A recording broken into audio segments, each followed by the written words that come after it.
Jonathan, merci infiniment. Avec grand plaisir. Présente-toi peut-être un petit peu, dis-nous ce que tu fais. Moi, je le sais ce que tu fais, mais je pense que les gens qui vont nous regarder ou nous écouter, ils vont être ravis de savoir. Ouais. Enfin, tu as créé une application. Je vais te laisser en parler. Avec grand plaisir. Et donc, je m'appelle Jonathan Svark. J'ai 31 ans et je suis le cofondateur de Join. Join, qu'est-ce que c'est en 2 mots? C'est une solution de web story. On a inventé un format qui vient reprendre les codes des réseaux sociaux, de la story qu'on connaît tous d'Instagram, de Snapchat.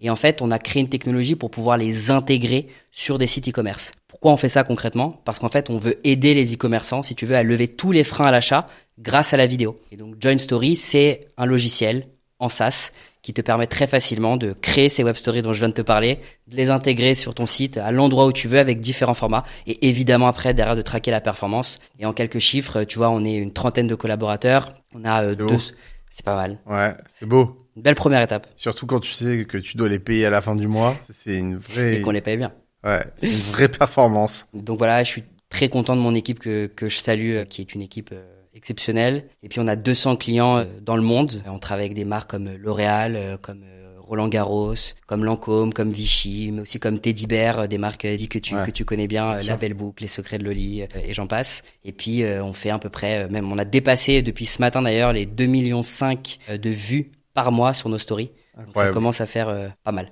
C'est marrant parce que je vais rebondir sur un truc que t'as dit. T'as dit les e-commerçants. Et juste avant qu'on commence l'émission, je t'ai dit, est-ce que tu penses que sur un site de B2B comme moi, j'ai une agence, est-ce que tu penses qu'on pourrait mettre des stories? Mais du coup, t'as quand même ce réflexe. Du coup, t'as vraiment pensé cette application comme une application pour les e-commerçants. En vérité, on a 80% d'e-commerçants et on a quand même 20% qui peuvent être des apps mobiles. Par exemple, un de nos clients, c'est M6+, qui va recréer l'expérience de short content vidéo sur son app pour toucher un public plus jeune et ils utilisent la techno Join. On a aussi un client qui est Lydia, que tout le monde connaît. Bien sûr. Pour expliquer les nouvelles features de Lydia, ils utilisent le short content vidéo comme Join. Mais pour répondre à ta question, moi je pense qu'en fait finalement on s'adresse à des boîtes B2C comme B2B qui ont en fait des consommateurs, du moins des prospects, qui se posent des questions avant de souscrire à un service par exemple. Et donc à partir du moment où les gens viennent sur ton site et se disent pourquoi j'irai chez Ninja Studio, qui sont les gens derrière ce service, quelles sont leurs références, en fait à partir du moment où tu vas répondre, tu vas lever ces freins à l'achat grâce au short content vidéo, sans ralentir ton site évidemment avec un format mobile, évidemment que les web stories sont pertinentes pour toi. Moi je suis convaincu et c'est ce que je te disais juste avant. En fait, comme je suis un ancien e-commerçant et que j'ai toujours été convaincu par ce format depuis qu'il est sorti, que ça soit sur les réseaux sociaux et quand tu m'as présenté ton produit, j'ai très envie de l'essayer en B2B et je suis sûr que ça va convaincre. Moi, je vends à la fois une expérience et je vends du contenu, donc idéal. C'est le mix. C'est idéal pour ce genre de produit. Et du coup, alors disons que je suis commerçant, la vraie grosse plus-value avec des chiffres, si tu peux nous en donner, de mettre un Join sur son site, c'est quoi? En fait, on va aller intervenir sur les métriques clés justement des sites marchands. Alors qu'est-ce que c'est les métriques clés? Évidemment, c'est le taux de conversion. Le taux de conversion, c'est la métrique numéro 1. Globalement, tu peux aller chercher, tu vas entre plus 2 et plus 8% d'augmentation de taux de conversion. Ça veut dire qu'en gros, tu prends un tôt de conversion qui est par exemple à 1%, tu vas ajouter de 2 à 8% sur ce taux de conversion-là. Mais en fait, quand tu es sur un sujet de volume, tout de suite, ça fait des chiffres hyper intéressants derrière. Et en fait, pourquoi on va réussir à jouer sur le taux de conversion? Tout simplement parce que, ce que je te disais au début, les gens, quand ils arrivent sur ton site, ils ont des questions. Évidemment, tu en as certains qui sont déjà des clients fidèles, des clients qui sont déjà convaincus, mais pour la plupart, ils ont quand même besoin d'être convaincus. Mais même par exemple sur tes délais de livraison, sur le fait de pouvoir retourner ou pas un produit. Si je te prends une marque fashion, ok, je vois des photos sur un mannequin, mais si j'ai pas cette morphologie-là, montre-moi d'autres mannequins qui portent le produit. Si je suis une marque cosmétique, montre-moi un tutoriel d'application. Donc globalement, tu vas lever ces freins à l'achat. Mais derrière, on va intervenir sur des métriques un peu plus subtiles. On va intervenir déjà sur la carte, aller augmenter le nombre de fois où tu vas pouvoir ajouter un produit au panier. C'est aussi quelque chose d'hyper intéressant dans ton funnel. Parce que tu te rends compte que si tu augmentes ton add to cart, mais qu'après derrière ça bug, par exemple au niveau du paiement, tu te rends compte que ton vrai sujet, il est là, pas forcément sur l'add to cart. Et puis après, on a aussi vu des améliorations d'autres KPI. Et ça, c'est même nos clients qui nous ont remonté ça. Par exemple, on arrive à faire diminuer le taux de tickets au support.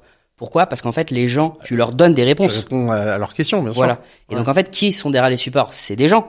Donc en fait, si tu fais économiser du temps à des gens, tu peux aussi avoir de la valeur là-dedans. Et puis, dernier point qui me paraît aussi très important, on va diminuer aussi le nombre de retours produits. Et les retours produits, on sait que quand on est e-commerçant, tu l'as été, c'est quelque chose de très important. Ça joue directement sur ton EBITDA. Faut traiter le retour. Enfin, je veux dire, c'est un sujet. C'est très éprouvant pour les équipes. C'est un des pires sujets opérationnels.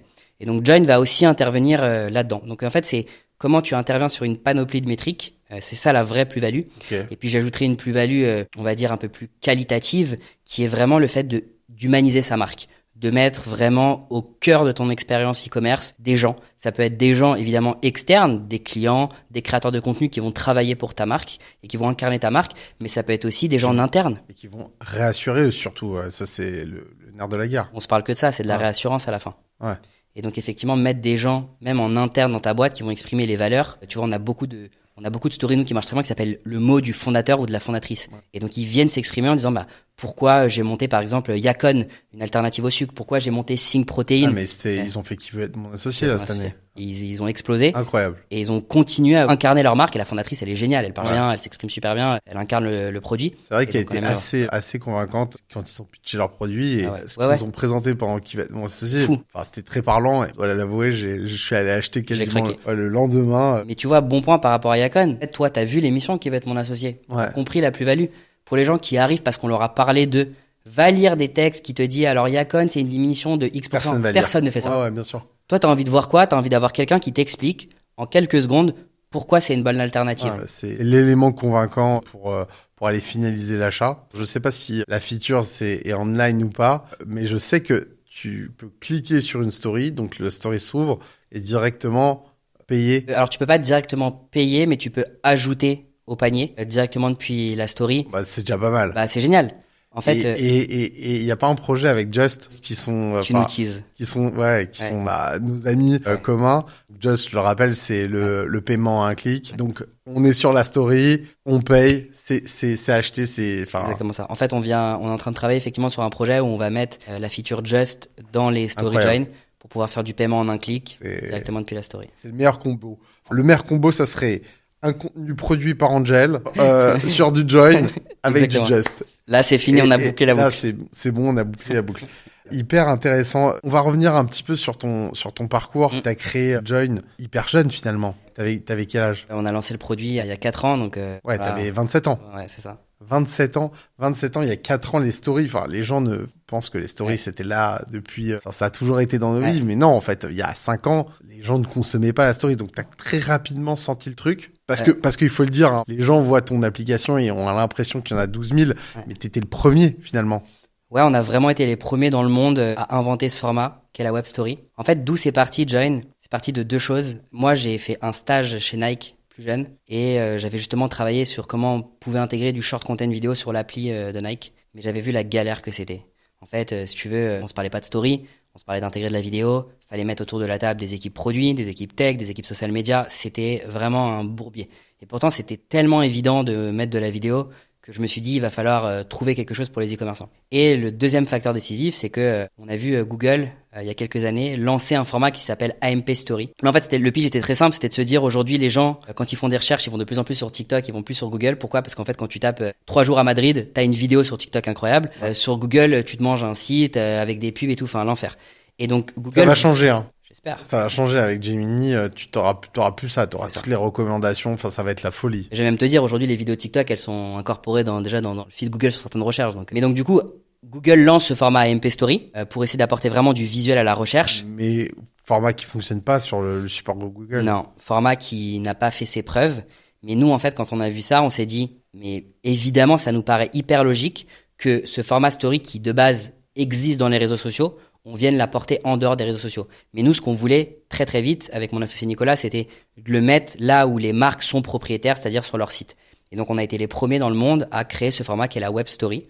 Et aujourd'hui, c'est notre défi. Alors, bien sûr qu'on a été pionniers, mais ça ne veut pas dire qu'on a gagné la bataille. Loin de là, on a de plus en plus de concurrents. La différence avec tes concurrents, tu m'as fait une punchline que j'ai trouvé magnifique et que j'ai noté. Ça m'a dit. C'est un truc, t'as Hollywood d'un côté, t'as Bollywood de l'autre. Mais j'ai compris la comparaison, c'est pas les mêmes budgets. Enfin, t'as vraiment un truc hyper quali. L'autre à côté. Je vais te dire, nous, chez Join, on est plus que content d'avoir de la concurrence. Ouais. Il y a que du positif. Déjà, ça nous tire vers le haut, ça nous pousse à nous dépasser, à faire mieux que les autres. Ça, c'est un vrai premier point. Deuxième point, ça montre que tu as un marché qui grandit de plus en plus, puisqu'en fait, si des gens se disent, OK, je vais monter une boîte dans le short content vidéo sur les sites, c'est que vraiment... C'est que ça sent, ils veulent investir de l'argent et tout, c'est que... T'as compris. Donc en fait, la concurrence, il y a que du plus. Et puis je vais te dire, surtout, nous, notre sujet aujourd'hui, c'est d'adresser un certain type de clients. Et donc les tout petits e-commerçants qui démarrent, aujourd'hui, c'est moins notre priorité. Et donc on est très content qu'ils puissent aussi trouver des alternatives. Je suis assez d'accord avec ton état d'esprit sur les concurrents. Moi, j'adore mes concurrents. Je trouve qu'il y en a plein qui ont vraiment beaucoup de talent et c'est sain d'être entouré, de pas être dans cette guéguerre qu'on peut ressentir parfois. C'est ça. Nous, il y a pas de, honnêtement, on veut pas de guéguerre. On veut gagner la bataille du vidéo commerce. Ça, c'est clair et net. Je suis pas là pour être le second sur le podium. Mais par contre, beaucoup de respect pour mes concurrents. J'adore les fondateurs de Vidjet, par exemple, que je salue. C'est des Français en plus. C'est des concurrents directs. Et on se parle, en fait. Je respecte beaucoup ce qu'ils font et je les apprécie beaucoup. Et donc voilà, on échange, en fait. En tout cas, c'est fair play d'en parler de cette manière. Bravo. Depuis le début, on se parle de contenu, quoi. Ouais. C'est le cœur de ce podcast. C'est le cœur de mon métier. Et c'est surtout le cœur d'une stratégie, à mon sens, d'une bonne stratégie marketing. Oui. Toi, qu'est-ce que t'en penses? Puisque t'as mis ton application au service du contenu. Parle-nous d'une bonne stratégie marketing. Je vais évoquer 2 points. Le premier point, c'est que historiquement, il y a eu un trou dans la raquette niveau contenu, justement sur les sites e-commerce. C'est-à-dire qu'en tant qu'e-commerçant, tu produisais énormément de contenu en organique, puis en ads, pour amener des gens dans ta maison. Si je fais une métaphore, ils ouvraient les portes de chez toi, donc ils arrivaient sur ton site, et ils avaient une expérience bidon. Du texte. Tu leur mets un tapis rouge pour aller chez toi, ils ouvrent la porte et c'est claqué. Je suis d'accord. Donc ils s'en vont. Je suis d'accord. Et c'est normal, ils ont rien à manger sur la table. Ouais, mais je suis d'accord, mais ça c'est parce que aussi, si tu veux mon analyse, c'est que les gens qui faisaient les sites, c'est des devs, et les devs, en fait, c'est pas des créatifs. Exactement. Et du coup, en fait, aujourd'hui, on voit les sites qui fonctionnent, c'est vraiment des sites, t'en prends plein la gueule dans tous les sens, quoi. Et puis aussi, il faut dire que technologiquement parlant, il n'y avait pas ce qu'il fallait pour faire en sorte de créer la même expérience sur ton site que sur le social. Et nous, on a apporté cette techno-là. On a essayé de combler ce trou dans la raquette pour avoir une expérience unifiée en disant t'es très fort sur tes réseaux, t'es très fort en ads, et tu vas être très fort aussi sur ton site pour que ça soit unifié. Donc ça, c'est le premier point sur une bonne stratégie de contenu, c'est de se dire mettons du contenu partout, à tous les touchpoints clients, parce que c'est ça qui convertit. Écoute, déjà sur ce premier point, je ne peux que encourager ça. J'ai fait un audit il y a pas longtemps pour une marque. J'ai commencé par leur faire l'audit de leur site en leur disant là où ça n'allait pas, parce que je me suis dit si on doit leur faire du contenu quali, sur lequel ils vont dépenser beaucoup d'argent pour arriver sur un site, mais bien sûr, fatigué, tout ça aura été fait pour rien du tout. Donc je suis d'accord avec toi. C'est exactement ça. Il y a effectivement des marques e-commerce qui dépensent des dizaines de milliers d'euros par mois en ads pour amener du trafic. Et ils ont moins d'1% de taux de conversion. Ah oui. C'est de l'argent jeté en l'air. C'est vrai que ce qu'on peut conseiller, toi et moi, avant de venir consommer chez nous, faites un site correct et surtout, arrêtez de nous reprocher le fait que les contenus ne fonctionnent pas parce qu'en fait, on le voit, si ça clique, c'est que ça fonctionne. Exactement. Par contre, si ça convertit pas... C'est un autre sujet. Et puis, peut-être le deuxième point, c'est une notion marketing qui paraît très scolaire sur le papier, mais qui est toujours, selon moi, très pertinente. C'est le fait, en tant que marque, d'avoir une stratégie très claire de tofu, mofu, bofu. J'ai fait une vidéo sur ça. C'est vrai? J'ai fait une vidéo sur ça la semaine dernière où je comparais un petit peu cette stratégie à un DJ qui passerait un son des Daft Punk et du coup qui essaierait d'attirer dans ses filets des gens pour danser. Je crois que j'étais même là à cet endroit-là où je l'ai dit, mais je vais te laisser continuer. Mais oui, effectivement, je suis 100% d'accord avec toi. Si t'adresses pas l'ensemble du funnel, ça sert à rien. En fait, il faut vraiment se dire qu'il y a des gens qui sont dans des temporalités d'achat par rapport à ton produit qui sont complètement différentes. Tu as des gens qui ne connaissent pas ta marque et donc qui n'ont même pas conscience, si tu veux, du pain qu'ils vont avoir. Donc il faut pouvoir les éduquer, ces gens-là, donc créer du contenu en ce sens. Tu as des gens qui ont identifié le problème et qui commencent à chercher des solutions. Donc en gros, ils t'ont mis, si tu veux, en compétition face à X solutions. Donc là, il faut pouvoir les convaincre pour qu'ils viennent chez toi. Et puis tu as des gens, si tu veux, qui ont fait une shortlist, si tu veux, de solutions. Et pareil, eux, faut les convertir, ils sont vraiment dans le dernier kilomètre. Et donc à ce moment-là, pareil, il faut du contenu. Et nous, on considère chez John que, par rapport aux marques qu'on voit qui performent le mieux, on considère qu'il faut faire 20% de tofu, 60% de mofu et 20% de bofu. C'est pour donner un ordre de grandeur, que les gens se disent pas, si tu veux, je fais que du bottom of funnel, que des choses pour convaincre les gens, parce qu'en fait, du coup, tu vas complètement passer à côté des gens qui ne connaissent pas encore ta marque et sur lesquels il faut faire un vrai travail de pédagogie, tu vois. J'ai une petite question d'ordre technique. John, sur un site d'e-commerce, tu les places où tes petits joins? Alors, techniquement, tu peux les mettre partout. Mais ça, c'est pas une réponse. Du coup, c'est juste pour dire que techniquement, tu peux les mettre partout. Mais en général, les gens, ils les mettent en milieu de homepage, sur les fiches produits. Donc, il y a 2 placements. Le placement homepage, donc vraiment au milieu de la homepage. Ça va avoir deux bénéfices. Tu vas très vite humaniser ta marque, montrer des contenus UGC qui vont tout de suite parler aux gens. Et puis la plus-value business, c'est que tu vas créer un carrefour de redirection vers les pages collections ou les pages produits que tu veux. Les gens vont voir un visage, ils ouvrent une story, ils voient le contenu. Il y a le produit qui est épinglé. On a une feature qui s'appelle Shopping chez nous, donc tu peux épingler ton produit. Et si les gens sont intéressés, ils cliquent et ils vont sur la fiche produit en question. Et donc là, j'en viens au 2e emplacement qu'on voit des web stories, qui est l'emplacement phare, je dirais, c'est la fiche produit. Et ça, nous, là où on le voit le plus, c'est juste au-dessus ou juste en dessous de l'add to cart, parce qu'en fait, du coup, on se dit, ok, quelles sont les questions, quels sont les freins à l'achat que les gens se posent. On leur donne très vite la réponse, ils consomment le contenu, ils ont la réponse, ils sont convaincus et ils cliquent sur add to cart. Sur la homepage, moi, j'aurais eu le réflexe de le mettre en milieu pour redynamiser un peu cette homepage. C'est que plus on descend, plus les gens s'en vont. Bah oui. Donc c'est vrai qu'avec tes contenus, boum, on redonne un peu de jus à la homepage. Bah il faut être effectivement très product first quand t'arrives sur ta page pour que tout de suite les gens ils voient ok, tu vends ça, voici les bénéfices. Mais après c'est comment il est utilisé finalement mon produit. Et donc c'est là où les stories, si tu veux, interviennent parce qu'elles montrent de l'humain, elles montrent des visages. Et en fait, nous consommateurs, nos yeux sont tout de suite attirés par d'autres humains en mouvement. Et donc, du coup, c'est pour ça qu'on clique dessus. Ce qu'on conseille de faire à nos clients, c'est oui, il faut humaniser, oui, il faut mettre des gens, mais il faut que, tu vois, ça soit des UGC qui soient de qualité. Ça peut être aussi les fondateurs qui tout de suite, tu vois, expliquent pourquoi ils sont légitimes, si tu veux, à faire cette marque. Et on en a parlé juste avant. Ouais. Ça doit bien marcher pour les fondateurs, par exemple, des gens qui va être mon associé, par exemple, qui ont vraiment incarné leur marque. Il y a pas mal de marques qui font ces stories mots du fondateur ou de la fondatrice. Puissante, par exemple, je pense à Marie Comac, la fondatrice de Puissante, qui vend des sextoys féminins. Et en fait, elle, très très vite, elle a incarné sa marque. Elle a pas eu peur de dire, moi, en tant que femme, voici les problèmes que j'ai eus, voici pourquoi j'ai créé Puissante, pour que justement toutes les femmes qui lui ressemblent, justement, puissent avoir le visage de Marie en tant que telle et s'identifient. Ok, alors, du coup, t'as choisi de faire une app dans le contenu. Il y a quelque chose dans ton enfance, dans ton histoire, qui a fait que tu voulais développer quelque chose dans ce domaine.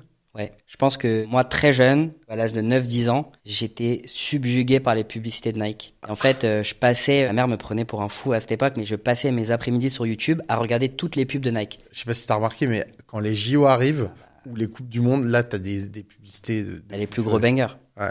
En tant que, tu vois, gamin qui a grandi dans les années 90, j'étais fasciné par toutes les publicités que Nike pouvait sortir. Et du coup, c'est vrai que je passais mes après-midi sur YouTube et j'ai dit à ma mère, un jour, je serai chef d'entreprise, mais juste avant, je passerai chez Nike pour comprendre comment ça marche. Au final, c'est exactement ce qui s'est passé. Je suis convaincu que le moyen le plus fort de créer du lien entre une marque et une audience, c'est le contenu. Et donc, du coup, j'encourage toutes les marques à faire ça. Et c'est pour ça qu'en fait, mon combat du quotidien, il est de donner les outils technologiques pour permettre aux marques de déployer ce contenu facilement. En parlant de publicités qui m'ont marqué, aujourd'hui, j'ai moins ça. Je me souviens, dans les années 90, début 2000, il y avait des publicités avec l'équipe du Brésil. Les publicités, elles étaient complètement barjots, quoi. Après, je pense qu'il y a toujours le côté nostalgique qui rentre en jeu. On se dit toujours, c'était mieux avant. Mais vraiment, je pense que... Mais je te l'accorde, c'est vrai que... Un budget monstre qui était mis dans la publicité, quoi. Et je pense que déjà, en plus, on en voyait moins. T'avais pas ce sur-bombardage qu'on a aujourd'hui.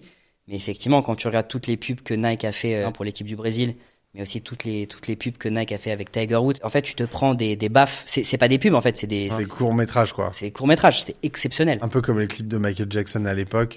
C'est genre, souvent, c'est des grands réels qu'il y a derrière ce genre de pub. Hein. Bien sûr, Spike Lee a fait de nombreuses pubs pour Nike avec Jordan. Donc, en fait, quand t'as Spike Lee derrière qui est aux manettes, c'est incroyable. T'as la meilleure agence worldwide sur les ads, qui est Wild & Kennedy. Là, t'as les plus grands créas de la Terre qui ont mis leur cerveau dessus. Ça fait un mix exceptionnel. Le mix parfait, ouais. Non, c'est sûr. Bon, ça me fait un peu de bien de parler de cinéma. Je parle que de marketing et en fait, j'ai fait des études de cinéma, donc ça me fait du bien de revenir sur ça. Mais revenons dans un côté un peu plus business. Il y a des collaborations sur lesquelles tu as eu un vrai succès. Je pense qu'une marque comme Boku nous a apporté énormément de business parce que c'est une marque qui est très vue et les gens vont beaucoup sur le site pour comprendre pourquoi ça marche et ils voient du join et donc en fait les gens souvent font des demandes de démo en disant on vous a vu sur Boku, on veut du join. Je peux expliquer pourquoi vous avez un succès énorme. J'ai interviewé Léo Sonigo, il est associé dans Boku, et il nous a un peu expliqué les coulisses. Et enfin, sa manière de faire, c'est incroyable. C'est incroyable, mais enfin, personne ose faire ça. C'est un crack. Ah oui, voilà. Avec William aussi. C'est vrai qu'en termes de marketing, c'est vraiment, dans l'équipe, c'est tous des monstres. Ils sont trop forts et surtout, ils ont compris à quel point le contenu est essentiel. Et en fait, pour te dire, Join est utilisé donc évidemment en termes de réassurance, pour expliquer pourquoi c'est important d'avoir des toilettes japonaises, plus écologiques, plus hygiéniques, etc. Le contenu est aussi utilisé en post-achat. C'est-à-dire qu'en fait, quand tu reçois ton Boku chez toi, les gens ont un petit flyer, un petit QR code à flasher. Ils ont une story qui apparaissent avec William qui t'explique comment brancher ton Boku. Et c'est génial. Ça évite un nombre de retours produits incroyable. Énorme. T'es dans tes chiottes et t'es là en mode, bon attends, Thomas, est-ce que j'ai une notice ou... Non, en fait, j'ai juste une vidéo et j'ai William qui t'explique comment le brancher. Je sais pas si le directeur marketing de chez Ikea nous entend, mais en réalité... Faites ça. En fait, il faut faire ça. On reçoit son meuble, clac. Et t'as une vidéo. Et t'as une vidéo d'un mec qui est là, pas à pas, qui t'évite de monter le truc à l'envers. C'est énorme. Bien sûr. Et donc, Join leur donne justement les outils technologiques pour déployer ce contenu là où ils ne pouvaient pas le faire avant. Website et expérience post-achat. Ok. Et j'imagine que ça marche. Ah, c'est incroyable. Du feu de Dieu. Ouais, il est plus 12% sur le taux de conversion, notamment diminution du nombre de retours, diminution du nombre de tickets au support, augmentation de la to-cart, 28%. C'est monstrueux les chiffres. Mais encore une fois, chez Join, on n'a pas réinventé la roue. On a donné les outils technologiques aux équipes de Boku pour pouvoir lever les freins à l'achat. Ils ont un trafic énorme. On est le sabre laser d'Anakin Skywalker. Très bon parallèle. J'ai des bonnes métaphores. Tu vas faire des métaphores et des parallèles avec que des références cinématographiques parce que tu me fais vraiment kiffer là. Vers quoi là, vous allez tendre? Parce que là, j'étais à Vivatech, c'était quoi, il y a 10 jours. Ça parlait que de IA. Franchement, c'était 90% d'IA. Il y avait personne qui ne parlait pas d'IA. Du coup, j'imagine que toi, en tant que boîte dans la tech, forcément, il y a on a développé effectivement une brique IA qu'on appelle IA Copilot chez Join, mais avec un angle, si tu veux, qui est dédié. Notre objectif, c'est de faire gagner du temps aux gens. Et donc, concrètement, comment on le fait? Sur Join, tu peux automatiquement chapteriser ta vidéo. Donc, t'imagines que tu vas importer une vidéo d'1 minute. En fait, c'est chronophage de regarder une vidéo d'1 minute. Ça paraît fou de dire ça, mais c'est la vérité. Et donc, sur Join, avec l'IA, on peut automatiquement chapitrer ta vidéo en fonction de ce que la personne dit. Pour qu'en fait, quand tu passes de chapitre en chapitre, tu continues à comprendre tout ça. La deuxième brique, c'est IA Subtitles. Tout simplement, comme son nom l'indique, sous-titrer une vidéo qui ne l'est pas, avec différents UI pour avoir des styles différents. Et puis, on a une troisième brique qui arrive qui s'appelle IA Highlights, pour en gros se dire, à partir d'une vidéo longue, l'IA va directement me la transformer en short content vidéo. Parce qu'en fait, c'est ça, de ça dont donc les là, gens ont besoin. Donc là, on pourrait faire de ce podcast un join. Un join, en se disant, les gens vont pas peut-être se taper 45 minutes de podcast. On veut juste les meilleurs moments et on le met là où tu fais la comparaison entre le sabre et Boku. Exactement. Énorme. Mais du coup, tu vois, notre vision sur l'IA, on fait pas de la Gen AI aujourd'hui. On se dit pas, aujourd'hui, on est conscient avec les outils qu'on a à disposition que créer du contenu vidéo, aujourd'hui, l'IA n'est pas encore assez prêt. Ça le sera, mais pas tout de suite. C'est un vrai sujet. Beaucoup de gens me demandent, mais t'as pas l'impression que ça va fracasser le business et tout? Au contraire. Je vais te donner un exemple. Ce week-end, j'ai fait du copywriting pour une grosse compète. C'est vraiment un budget énorme. Et j'ai utilisé ChatGPT. Mais en fait, j'ai fait du coup le scénar qui vient de mon cerveau. Le prompt, c'est un prompt qui est de cette taille. Les références, c'est mes références. Mais par contre, le scénario construit, ChatGPT qui l'a écrit, mais le truc, j'ai passé 4 heures dessus, littéralement. N'importe quel Gugus qui voudrait se mettre sur ChatGPT, qui ne connaît pas la plateforme et qui ne sait pas prompter correctement, il n'y arrive pas. Mais bien sûr, il y a des gens qui sont aujourd'hui se font appeler prompt master ou prompt expert. Il y a des experts du prompt. Mais ça, en fait, à partir du moment où tu as des experts du prompt, ça te montre effectivement qu'il faut certains skills, comme il y a des SEO experts, en fait, tout simplement. C'est que j'ai la certitude que le commun des mortels n'arrivera pas à faire des films publicitaires comme ça derrière leur petit bureau. Je vais juste recruter des réals qui seront plus derrière une caméra, mais qui seront derrière un ordinateur. Ce sera juste ça la différence. Et surtout, l'accessibilité sera énorme. C'est-à-dire qu'il y aura plus de frein à l'imagination. Ça va être fou furieux. Donc, au contraire d'en avoir peur, je suis très excité que ça arrive. Mais évidemment, je pense que c'est, comme tu dis, la porte ouverte à la créativité sur ce sujet-là. Mais tu vois, nous, chez Join, on a pris un angle différent. qui est l'angle de te faire gagner du temps sur des vidéos qui sont déjà existantes, mais ça n'est pas de la création de contenu original. Et d'ailleurs, nous, on prône quelque chose de très important chez Join pour nous, qui est l'humanisation de sa marque. Et donc, l'humanisation de sa marque par référence, il faut filmer des gens, si tu veux. Ouais. C'est pas de l'IA. C'est ça. Tu peux faker des influenceurs. Aujourd'hui, ça le fait très bien, hein. Il y a des influenceurs, tu penses que c'est des vrais. Des avatars, on a développé des avatars là. C'est incroyable. C'est les mêmes. C'est incroyable. Mais tu vois, nous, notre angle, il est aujourd'hui d'utiliser l'AI différemment. On en viendra sur le côté de Gen AI, j'en doute pas, hein. On a plein de trucs dans les tuyaux chez Join sur ce sujet-là. On attend juste le bon timing et les bonnes features qui vont vraiment répondre à des pains, si tu veux. T'as fait une levée de fonds ou quelque chose comme ça? On a levé de l'argent en 2022 avec un fonds français qui s'appelle Xange, avec un fonds anglais qui s'appelle Seedcamp et avec des business angels. Trop bien. Géniaux, qui nous aident au quotidien. Ça, c'est hyper important. Bien sûr. En fait, on a essayé de s'entourer. C'est même parfois plus important que de l'argent. En fait, c'est des gens, si tu veux, qui ont déjà fait la route. Ouais. Et donc, du coup, on a essayé de choisir des gens, si tu veux, qui sont très forts en product, des gens très forts sales, des gens très forts global sur un côté stratégique, si tu veux. Et c'est des gens, si tu veux, qui m'accompagnent au quotidien sur des décisions un peu compliquées. C'est des gens que, je décroche mon téléphone et ils sont là tout de suite pour moi. J'ai vraiment eu de la chance j'ai des super mecs avec moi qui m'accompagnent au quotidien. Tu vois, c'est des entrepreneurs. Je peux te citer par exemple Romain Raffard, le fondateur de Bergamote. C'était hyper important pour moi d'avoir un e-commerçant qui a craqué un marché en me disant mais qu'est-ce que tu vois, Romain avait besoin qu'il n'avait pas quand il était encore chez Bergamote. Romain m'aide de façon géniale, mais pas que sur la partie e-commerce, sur la partie stratégie, sur la partie people. Je décroche mon téléphone, en 5 minutes, j'ai Romain et je lui dis écoute, j'ai telle galère, etc. Je peux citer aussi Paul Berlotti, le fondateur de Mojo. Paul, ce qui est génial, c'est que il est à 2-3 échelons après nous, en termes de MRR, d'équipe, etc. J'encourage d'ailleurs à tous les fondateurs qui lèvent des fonds de se faire investir des gens comme qui ont des avec Paul. Alors avec Paul, oui, mais surtout avec des entrepreneurs qui sont à des étapes juste parce que moi un truc qui est véridique, c'est que Paul, à chaque fois qu'il m'a dit j'ai eu telle galère, c'était résolu. C'est hyper important ce que tu dis là. Je pense qu'il y a pas mal de fondateurs qui doivent sûrement nous écouter. J'ai la même chose. Moi, mes associés, ils ont 2, 3, 4 ans d'avance sur Angel Studio. Ouais. Et c'est vrai que ils me disent tu vas voir, là tu vas rentrer dans cette phase. Tu vas voir si tu vas rencontrer ces problèmes. C'est vrai que moi, je suis là, je dis, oh non, ça va, je vais bien les gérer. Un mois après, je reviens les voir, je fais, effectivement, j'ai rencontré ces problèmes. Qu'est-ce qu'on fait? Et c'est des discussions quotidiennes. Ouais, bien sûr. Quotidiennes. Et je pense que ils y prennent autant de plaisir que moi. Mais bien sûr. Alors, parfois, il faut se la prendre la porte. Il y a pas de sujet. C'est comme ça qu'on comprend. Mais par contre, que tu dises, OK, bon, la porte, je me la suis mangée. Maintenant que j'ai bien la douleur de m'être mangé la porte, viens, on discute des solutions. C'est génial. Et en plus, si t'appliques le truc et que ça fonctionne, c'est hyper rewardant pour eux. Mais donc voilà, pour tous les fondateurs qui lèvent de l'argent, je conseille vraiment de faire une sélection précise de ces business angels, d'avoir des gens qui vont pouvoir les aider sur le produit, sur la tech.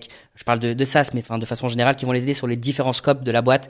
C'est game changer. Sincèrement, en tout cas au début d'une aventure, quand on est passé de 0 à 1, franchement, ça change la donne. T'as eu des gros échecs, des moments où tu t'es dit, c'est la fin là, c'est important de quand même donner un peu les coulisses. Oui. T'as développé ton produit.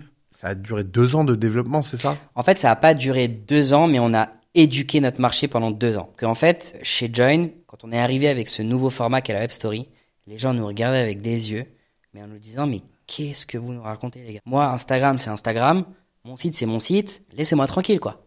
Et nous, on avait beau leur dire, mais c'est quoi les freins à l'achat? Il faut mettre de la vidéo, etc. Les gens revenaient plus tard. Et donc, en fait, éduquer un marché pendant 2 ans, c'est long, c'est fastidieux. Il faut avoir les bonnes personnes dans l'équipe qui veulent se battre avec toi, qui partent, tu vois, au combat avec toi. Donc ouais, des échecs sur cette partie-là, on en a eu des tonnes et des tonnes.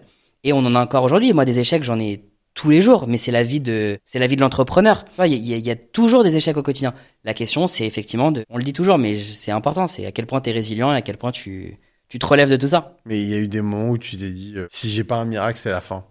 Non, parce que c'est pas ma nature. C'est que t'es un bon gestionnaire. Non, je dirais même. Alors déjà, j'ai un associé exceptionnel qui est lui un très bon gestionnaire. Okay. Tout le mérite lui revient. J'ai un associé qui s'appelle Nicolas, qui lui a un parcours ingénieur. C'est toujours important d'avoir un mec smart. Toi, t'es la caution com, people, marketing, le mec frais. Mais c'est toujours important d'avoir un mec smart. Si tu veux une autre métaphore, moi je dis toujours je suis le papier cadeau. Je suis l'emballage. Si tu veux, ça va te chauffer. Mais après, le vrai cerveau, moi je dis toujours que c'est lui. C'est sympa. Mais je le pense. On est très différents, très complémentaires du coup, mais on a les mêmes valeurs. On a le même rapport aux gens, à la réussite, à l'argent, à toutes les choses qui sont capitales on a exactement les mêmes systèmes de valeurs. C'est fondamental. C'est ça aussi avec mes associés, on se comprend sur la manière de recruter. On a aussi de grosses différences sur le management. Ouais. Mais c'est sûr que la valeur travail, c'est une des valeurs clés. Si t'as pas le même rapport au travail, effectivement, c'est un peu compliqué. Mais c'est marrant parce que cette valeur travail, c'est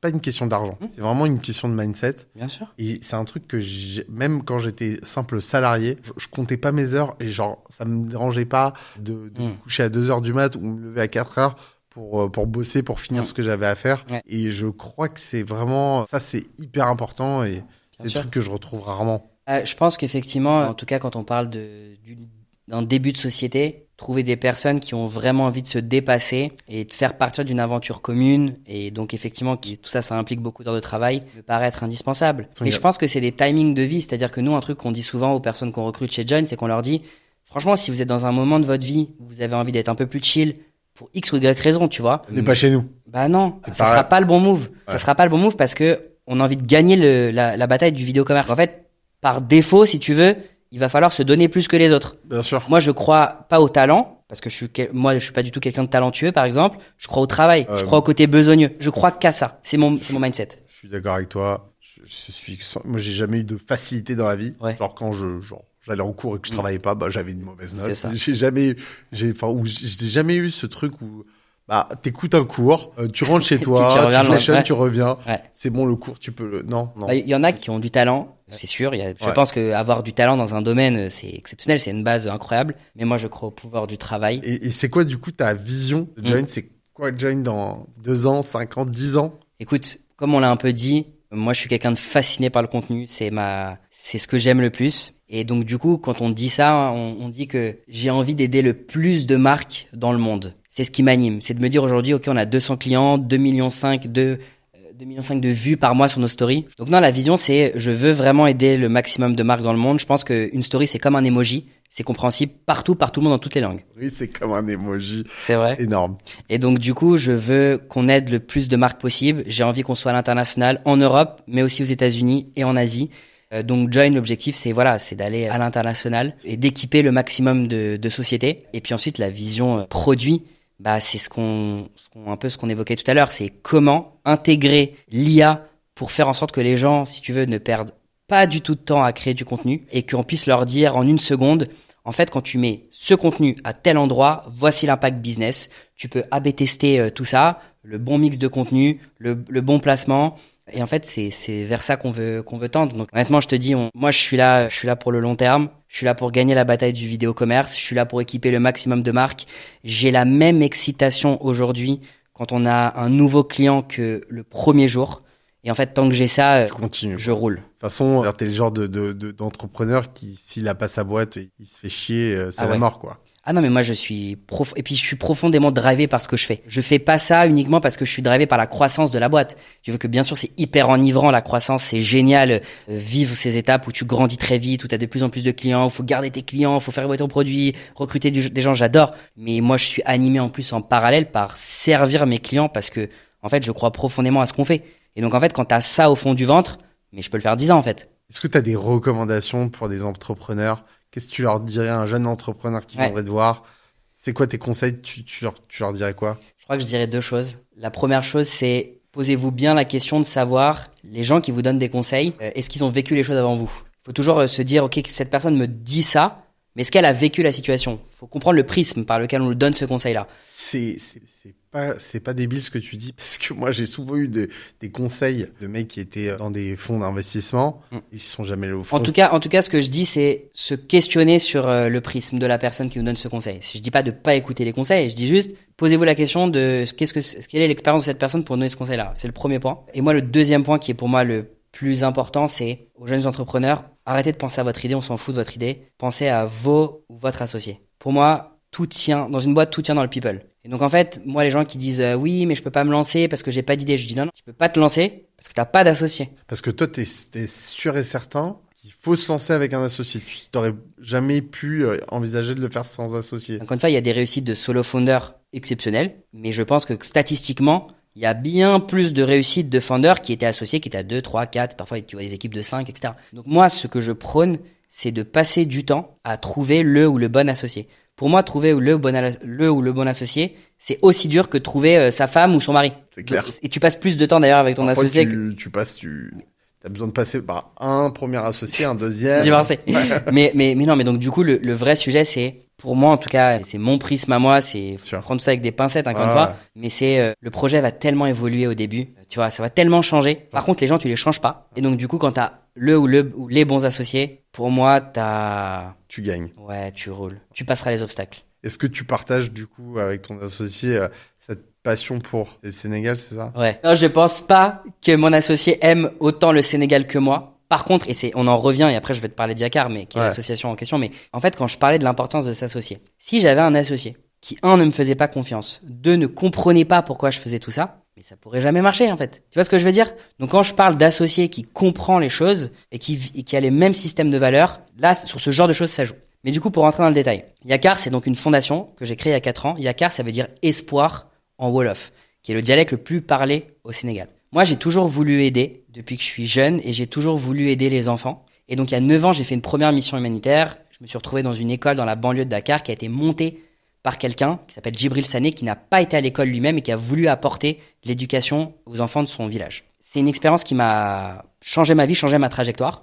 Je me suis noué d'amitié avec Djibril et je lui ai dit, écoute, je te promets que je reviendrai et je donnerai plus que juste mon temps, entre guillemets. Et donc, il y a 4 ans, en 2021, j'ai fait une première mission humanitaire. Nike, du coup, m'a beaucoup aidé, puisqu'on a distribué 500 maillots de football aux enfants. Mais on n'a pas distribué des maillots tout blancs. On a distribué des maillots qu'on a pensés pour eux avec des messages cachés pour que quand ils grandissent, ils puissent les découvrir. C'est là où on va pouvoir faire un lien avec tout ce qu'on dit. Le contenu est très important, est au cœur de l'association Yakar. Parce que moi, j'ai toujours pensé que faire des actions, c'est la base, c'est ce qu'il faut faire. Mais si tu ne les montres pas, comment les gens vont pouvoir savoir? Comment les gens vont pouvoir t'aider? Tu vois ce que je veux dire? Comment tu vas financer les prochaines étapes? Jamais. Et donc, du coup, quand on allait distribuer ces maillots, j'ai ramené avec moi des vidéastes et des photographes de talent et on a sorti un documentaire sur l'impact du sport sur les enfants, leurs parents et leurs professeurs. Et on a fait un compte Instagram, les gens peuvent aller regarder, ça s'appelle Yakar Project. Et quand les gens vont arriver sur la page Instagram, ils verront bien que tu penses pas que c'est une fondation. Tu penses que c'est une marque. Et c'est ça que je veux faire, une marque humanitaire. Et donc, avec ce documentaire, ça nous a permis de lever de l'argent, de récolter des fonds. Et si tu veux, il s'est passé un truc incroyable, c'est que Djibril m'a appelé il y a 2 ans en me disant, écoute, je vais utiliser les fonds qu'on avait récoltés du coup par la vente des maillots et je vais construire ma propre école parce qu'il était pas propriétaire de son école. Et je lui ai dit, non mais d'accord, mais avec le montant qu'on a récolté, très concrètement c'était 10 000 euros, je lui ai dit avec 10 000 euros on va jamais construire une école. Il m'a dit un truc qui m'a vachement marqué, il m'a dit ouais mais au moins je suis en mouvement, je commence. Et j'en ai pas dormi de la nuit pour être franc et je l'ai rappelé le lendemain, je lui ai dit écoute, je vais trouver tout l'argent nécessaire pour construire une école. Et alors c'est le hasard du calendrier mais je suis revenu hier du Sénégal pour inaugurer l'école. Ah trop bien. Qui va accueillir 300 enfants de 4 à 12 ans, dans la banlieue de Dakar. C'est un endroit, on a construit l'école à un endroit où il n'y a pas d'école. Donc les enfants n'ont pas accès à l'éducation. Et donc du coup, on a vraiment fait un bâtiment pour leur donner accès au savoir, parce que c'est clé. Et du coup, pareil, cette fois-ci, j'ai pris des artistes sénégalais et on sort justement un documentaire, là cette fois-ci sur l'impact de l'éducation sur les enfants sénégalais et à quel point c'est clé pour le futur du pays et de son développement. Et du coup, ça sortira là dans les prochaines semaines. Bien. Donc, ça n'a pas été une mince affaire. Alors déjà, pour tous les gens, par exemple, qui ont fait des travaux dans leur appartement, dans leur propre ville, il y a déjà des galères. Mais alors, faut s'imaginer construire une école en Afrique. C'était quelque chose de formidable. Voilà, c'était formidable. Mais si tu veux, pareil, quand t'es drivé par le pourquoi tu fais ça, moi, c'était pour voilà les enfants. J'ai jamais baissé les bras. C'est-à-dire qu'en gros, franchement, des murs et des portes, il y en a eu. La joie de voir ces enfants étudier, ça m'a enlevé toutes mes... Ouais. Voilà. Comment on peut t'aider? Est-ce que les gens peuvent faire des dons? Ouais. Alors, on peut m'aider. Pourquoi? Parce qu'en fait, il manque pas mal de matériel au sein de l'école. Des tables, des chaises, des tableaux, des craies, des cahiers.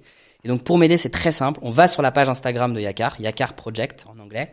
Et il y a un lien qui est épinglé sur le profil Instagram, qui est un lien qui permet de collecter des dons. Et donc, du coup, les gens auront en plus la visibilité très précise de s'ils donnent 5, 10, 15, 20, 50, 100, 200 euros, exactement ce qu'on va pouvoir acheter avec. Donc on sait que si tu donnes 50 euros, on peut acheter 2 tables et 2 chaises par exemple. Donc c'est du concret pour les gens.